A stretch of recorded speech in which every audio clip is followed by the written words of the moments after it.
in your desire to fix someone else, make sure you don't ruin yourself. So the famous scholar Ibn Sirin was performing the tawaf around the Kaaba, the circumambulation around the Kaaba. And performing the tawaf, he heard a person making dua. And the person was saying, "O Lord, forgive me. وَلَا أَظُنُّ أَنَّكَ تَفْعَلُ ذَلِكَ." But I don't think you will do that. So Ibn Sirin turned to him and he said, "What type of dua is this?" Because an important point. Dua, dear ones, this is a mistake commonly made. Dua is a request.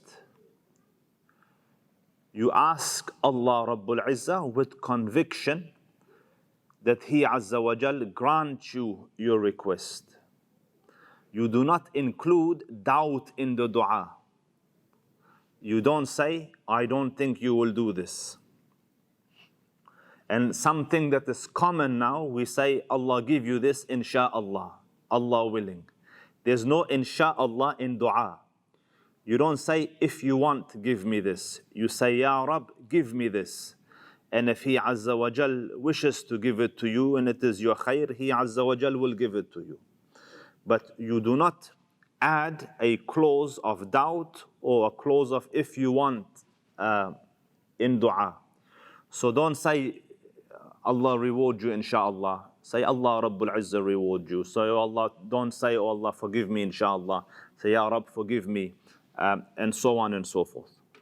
So Ibn Sirin heard this dua, and the man is not saying, "Insha'Allah, forgive me." He's saying, "I know you won't do this. Like, oh Lord, forgive me, but I don't think you will." So Ibn Sirin, the scholar, turned to him, rebuking him. "What type of dua is this?" So he said, "You don't know my situation, Ibn Sirin."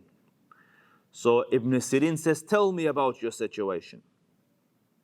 And young ones, I want you to listen carefully to this. So he said, "I was one of the young men who was disgruntled with Uthman Ibn Afaan." Uthman Ibn Afaan, radiyallahu anhu wa ardah, is the son-in-law of the Prophet sallallahu alaihi wasallam. Just feel the weight of that. He is the son-in-law of the Prophet sallallahu alaihi wasallam. And not his son-in-law once, he's the son-in-law of the Prophet twice. And in human history, this hasn't happened before, where a prophet marries two of his daughters to the same man. Not at the same time, so he married one of the Prophet's daughters, Ruqayya, and she passed away. So then he sallallahu alaihi wasallam married a second daughter of his to Uthman ibn Affan radiyallahu anhu. So he is of the near and dear of the Prophet sallallahu alaihi wasallam, and of the early Muslims, like of the 10 promised paradise whilst walking the earth, was Uthman ibn Affan. And he was the one of whom angels would be shy. So a mighty companion of the earliest of companions, the one who has been part of the entirety of the message and messengerhood of the Prophet sallallahu alaihi wasallam, who was aware of the deen as in its requirements. This Uthman ibn Affan was begrudged by this group of youth, because this group of youth, this young man, thought that he is not following the religion properly, that he is cutting corners. So he, in his passion and in his lack of information and lack of knowledge, he took an oath upon himself. He's telling Ibn Sirin that I was of those disgruntled with Uthman, and I took an oath upon myself that I will slap him in the face when I see him. And at this time, Uthman Ibn Affan is an old man. He's in his 70s and above. And he is the Khalifa of the Muslims. He is the man who is the leader of the Muslims.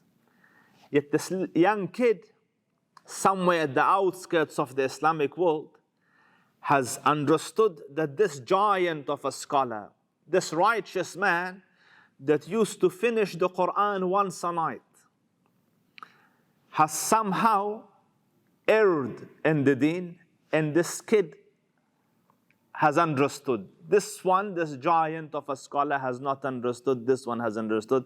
This taqiyun naqi hasn't complied properly, and this one now feels that I will fix him, I will give him a slap. So he says, when I arrived in Medina, I found that he was already killed. So for those of you who know, one of the tragedies in early Islam was that this group of noise, ill-informed people, malicious intent for some of them, came and surrounded the house of the Khalifa and then jumped over the fence and then assassinated Uthman Ibn Affan radiyallahu anhu wa ardah. And at the time he was reading the Quran. Uthman Ibn Affan was reading the Quran. And his wife Naila was with him in the house. So when they tried to attack him, she tried to defend, and in the process lost a couple of her fingers. Allah be pleased with her, Ya Rabb. So anyway, they killed Uthman Ibn Affan. So this young man says, when I arrived at the scene, he was already dead. And his wife was next to him, and he was covered because he had died. So this man comes in with his friends and finds the dead body of Uthman Ibn Affan martyred and covered, and his wife crying next to him. So he says, uncover his face. So she could see ill intent on his face. So she resisted, but they uncovered the blessed face of Uthman Ibn Affan. And this young man slapped the face of this martyr, of the son-in-law of the Prophet, of the Khalifa of the Muslims, of the one who was given glad tidings of Jannah, slapped his face. So in a moment of anguish, Naila, the wife, cried out. So she said, may Allah paralyze your hand and take your eyes, and may He not forgive you. So this young man is telling, now he's an older man, he's telling Ibn Sirin the story. So he moved the cloth off his hand. He goes, see Ibn Sirin, what's happened to my hand? And Ibn Sirin says, I saw his hand like a dried up twig, like a piece of branch that is dead, dry. And he said, look at my eyes. And he goes, he was blind. So he said that because the first two parts of her prayers have been accepted, the last will also be accepted. Meaning that, oh Lord, don't forgive him. Paralyze his hand, take his eyes, and don't forgive him. So he says, that is why I call out, oh Lord, forgive me, but I don't think you will. So I say this to you, my dear students. In your desire to fix someone else, make sure you don't ruin yourselves. I repeat, in your desire to fix someone else, make sure you don't ruin yourselves. A lot of times as young ones, you will come across a lesson or an idea or a point. And in your passion, you look around and you see, hold on, this sheikh doesn't do that. And this sheikh has misunderstood this. And you are not even, 100th part of the knowledge of that sheikh or that alim. you have barely scratched the surface. Yet out of your zeal and out of your passion and out of your lack of information and lack of knowledge, you burn with this desire to correct and refute and point fingers and critique. And I caution you through this, that there was a young man before you who thought he is right and a great alim and a scholar is wrong. And in his desire to fix him, he ruined himself.